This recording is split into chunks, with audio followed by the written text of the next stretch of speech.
ಪ್ರಭು ಯೇಸುವಿನಲ್ಲಿ ಅನುಗ್ರಹಿತರಾದ ಪ್ರಿಯರೇ, ದೇವರ ವಾಕ್ಯದಲ್ಲಿ ಪ್ರತಿನಿತ್ಯ ನಾವು ಅನುಗ್ರಹಿಸಲ್ಪಡುತ್ತಿದ್ದೇವೆ. ದೇವರು ನಮ್ಮನ್ನು ಸಲಗುತ್ತಿರುವುದಕ್ಕಾಗಿ, ಕೈ ಹಿಡಿದು ಕಾಪಾಡುತ್ತಿರುವುದಕ್ಕಾಗಿ ದೇವರಿಗೆ ಸ್ತುತಿ ಸ್ತೋತ್ರ ಮಹಿಮೆಯನ್ನು ಸಲ್ಲಿಸೋಣ.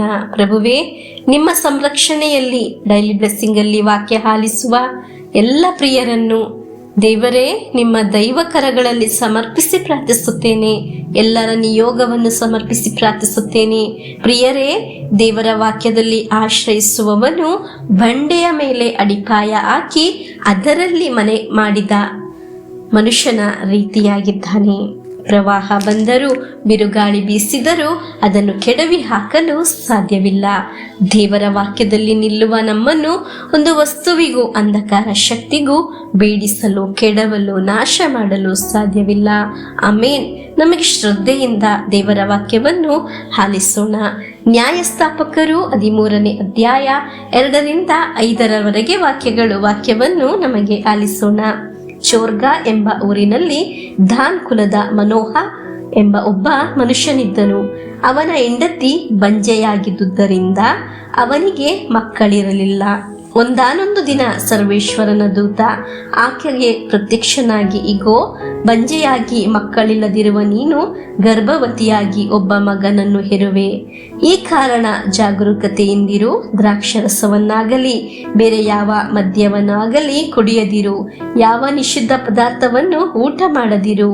ನೀನು ಗರ್ಭವತಿಯಾಗಿ ಹೆರುವ ಮಗನ ತಲೆಯ ಮೇಲೆ ಕ್ಷೌರದ ಕತ್ತಿಯನ್ನು ಉಪಯೋಗಿಸಲೇಬಾರದು. ಅವನು ಹುಟ್ಟಿನಿಂದ ದೇವರಿಗೆ ಪ್ರತಿಷ್ಠನಾಗುವವನು. ಅವನು ಇಸ್ರಾಯೇಲರನ್ನು ಫಿಲಿಸ್ಟರ ಕೈಯಿಂದ ಬಿಡಿಸುವುದಕ್ಕೆ ಪ್ರಾರಂಭಿಸುವನು ಎಂದನು. ಪ್ರಿಯರೇ, ದೇವದೂತರು ಅವನೊಂದಿಗೆ ಮಾತನಾಡಿದರು. ಅನುಗ್ರಹ ಇರುವ ತಲೆಮಾರನ್ನು ಸಿದ್ಧಪಡಿಸಲು ನಾವು ಪ್ರತಿನಿತ್ಯ ದೇವರ ವಾಕ್ಯ ಆಲಿಸಿ ಪ್ರಾರ್ಥಿಸುವಾಗ ನಾವು ಒಂದು ದೊಡ್ಡ ಅನುಗ್ರಹ ಒಳಿತು ಸ್ವೀಕರಿಸಲು ದೇವರು ನಮ್ಮನ್ನು, ನಮ್ಮ ಮನೆಯನ್ನು ಸಿದ್ಧಪಡಿಸುತ್ತಾರೆ.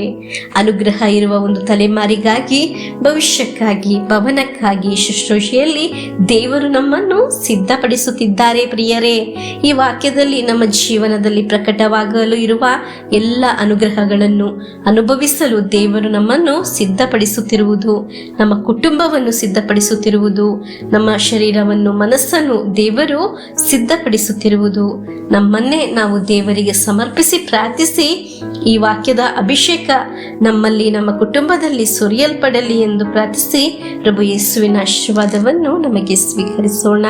ಆಮೇನ್. ನಮ್ಮೇ ಪ್ರಭು ಯೇಸು ಕ್ರಿಸ್ತರ ವರಪ್ರಸಾದವು, ದೇವರ ಪ್ರೀತಿಯು, ಪವಿತ್ರಾತ್ಮರ ಅನ್ಯೋನ್ಯತೆಯು ನಿಮ್ಮೊಡನ ಇರಲಿ. ರೋಗದಿಂದ, ಅಪಘಾತದಿಂದ, ವಂಚನೆಯಿಂದ, ನಿರಾಶೆಯಿಂದ ಸ್ವರ್ಗದ ದೇವರು ನಿಮ್ಮನ್ನು ಅದ್ಭುತವಾಗಿ ಸಂರಕ್ಷಿಸಲಿ. ದೀರ್ಘಾಯುಸ್ಸು, ಆರೋಗ್ಯ, ಸಮಾಧಾನ, ಸಂತೋಷ ಉಂಟಾಗಲಿ. ಪಿತನ, ಸುತನ, ಪವಿತ್ರಾತ್ಮರ ನಾಮದಲ್ಲಿ ಆಮೇನ್.